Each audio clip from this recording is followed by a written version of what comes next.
জানিয়ে দেব সর্বশেষ আপডেট বাংলা সংবাদ। শুরুতেই শিরোনাম।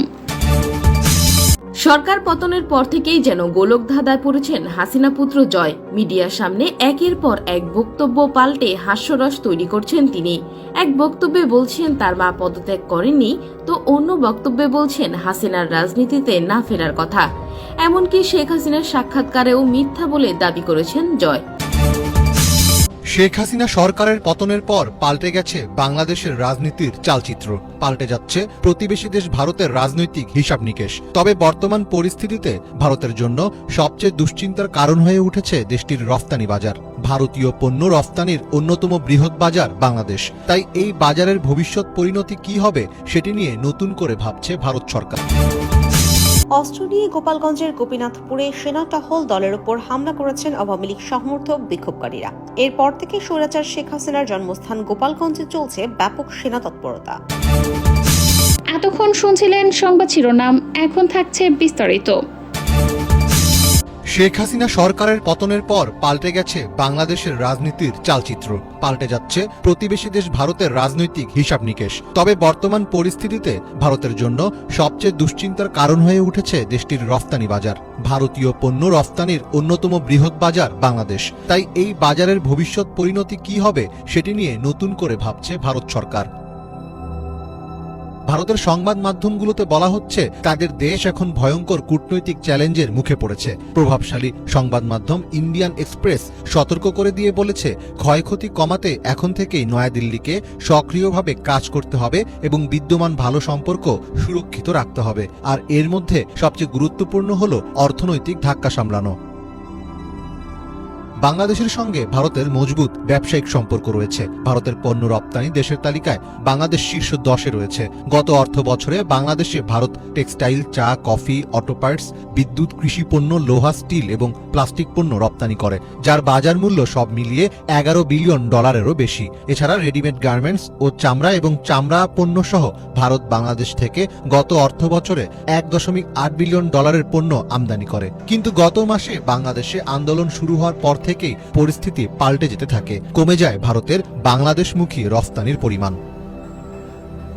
সম্প্রতি ভারতীয় ব্যবসায়ীদের দৈন্যদশা নিয়ে প্রতিবেদন প্রকাশ করে কাতার ভিত্তিক গণমাধ্যম আল জাজিরা। প্রতিবেদনে বলা হয়, বর্তমানে ভারতের অনেক ব্যবসায়ী উৎপাদিত কৃষিপণ্য বাংলাদেশে রপ্তানি করতে পারছেন না। কমে গেছে বিভিন্ন খাদ্যপণ্যের রপ্তানিও। প্রভাব পড়েছে দেশটির পোশাক খাতেও। এমন অবস্থায় ব্যাংকগুলো কবে থেকে এলসি সুবিধা দিতে পারবে সে ব্যাপারেও কোনো ইঙ্গিত পাওয়া যাচ্ছে না। ফলে বাধ্য হয়েই উৎপাদন কমিয়ে দিচ্ছেন সেখানকার কারখানা মালিকেরা। চলমান পরিস্থিতি নিয়ে এরই মধ্যে ভারতের বিভিন্ন রাজনৈতিক দলগুলোর সাথে আলোচনায় বসেছে দেশটির সরকার। রাজনৈতিক ও অর্থনৈতিক এসব সংকট ভারত কিভাবে মোকাবেলা করে সেটি এখন দেখার বিষয়। সরকার পতনের পর থেকেই যেন গোলকধাঁধায় পড়েছেন হাসিনা পুত্র জয়। মিডিয়ার সামনে একের পর এক বক্তব্য পাল্টে হাস্যরস তৈরি করছেন তিনি। এক বক্তব্যে বলছেন তার মা পদত্যাগ করেননি, তো অন্য বক্তব্যে বলছেন হাসিনার রাজনীতিতে না ফেরার কথা। এমনকি শেখ হাসিনার সাক্ষাৎকারেও মিথ্যা বলে দাবি করেছেন জয়। ভারতীয় সংবাদ মাধ্যম ইকোনমিক টাইমসে গতকাল শেখ হাসিনার বিবৃতি দাবি করে একটি প্রতিবেদনে প্রকাশিত হয়েছিল। তবে এটি পুরোপুরি মিথ্যে ও বানোয়াট বলে দাবি করছেন তার ছেলে সজীব ওয়াজেদ জয়। রোববার রাতে এক্স বার্তায় একথা জানান তিনি।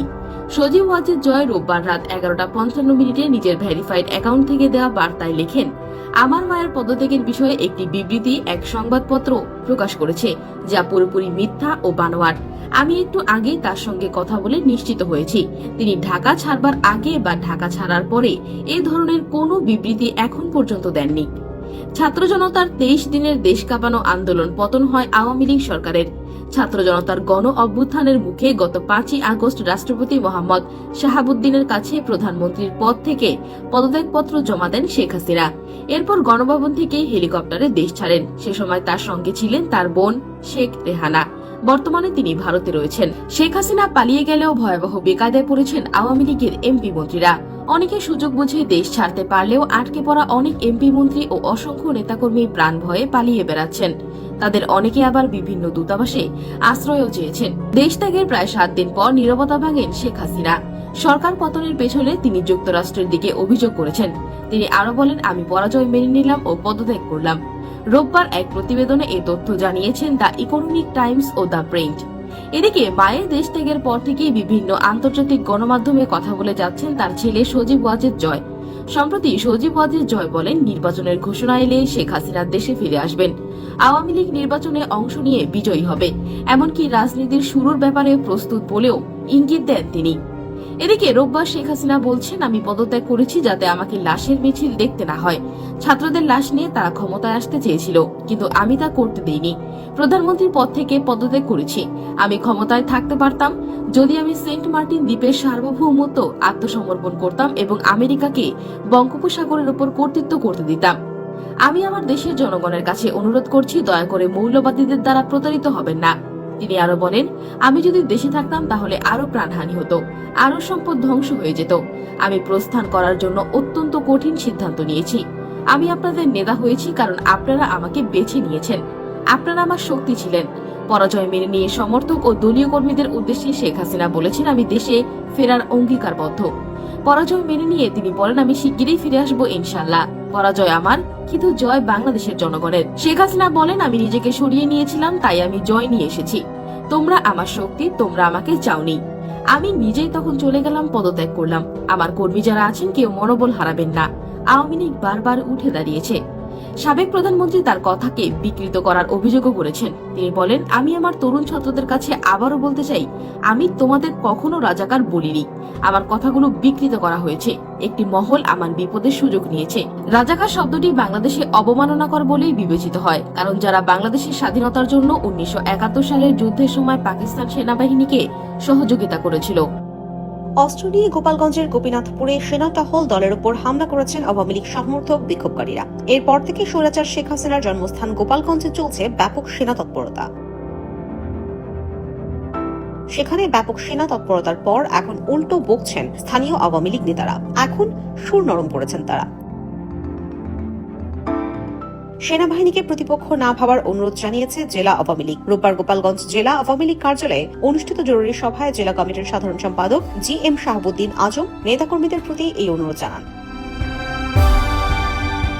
এই জরুরি সভায় জেলা আওয়ামী লীগের সাধারণ সম্পাদক নেতাকর্মীদের শান্তিপূর্ণভাবে আন্দোলন করার আহ্বান জানিয়ে বলেন, সেনাবাহিনী তাদের প্রতিপক্ষ নয়, তাদের কাজ করতে সহায়তা করতে হবে। তিনি হুঁশিয়ারি উচ্চারণ করে নেতাকর্মীদের উদ্দেশ্যে বলেন, এরপর কোন নেতা বা কর্মী যদি বিশৃঙ্খলা করেন তাহলে জেলা আওয়ামী লীগ তার দায়িত্ব নেবে না। তিনি জানান, অন্যান্য বছর যেভাবে 15 আগস্ট জাতীয় শোক দিবস পালন করা হয়, এবছরও শোক দিবস সেভাবেই পালন করা হবে। জেলা আওয়ামী লীগের সভাপতি মাহবুব আলী খানের সভাপতিত্বে অনুষ্ঠিত এই জরুরি সভায় আওয়ামী লীগ সহযোগী ও ভ্রাতৃপ্রতিম সংগঠনের বিপুল সংখ্যক নেতাকর্মী উপস্থিত ছিলেন। জেলা আওয়ামী লীগের দপ্তর সম্পাদক ইলিয়াস হক জানিয়েছেন, গোপালগঞ্জের সার্বিক পরিস্থিতি পর্যালোচনা করে জেলা, উপজেলা, পৌর, ইউনিয়ন, ওয়ার্ড আওয়ামী লীগ সহযোগী ও অঙ্গ সংগঠনের সব স্তরের নেতাকর্মীদের শান্তিপূর্ণ মিটিং করার নির্দেশ দেওয়া হয়েছে।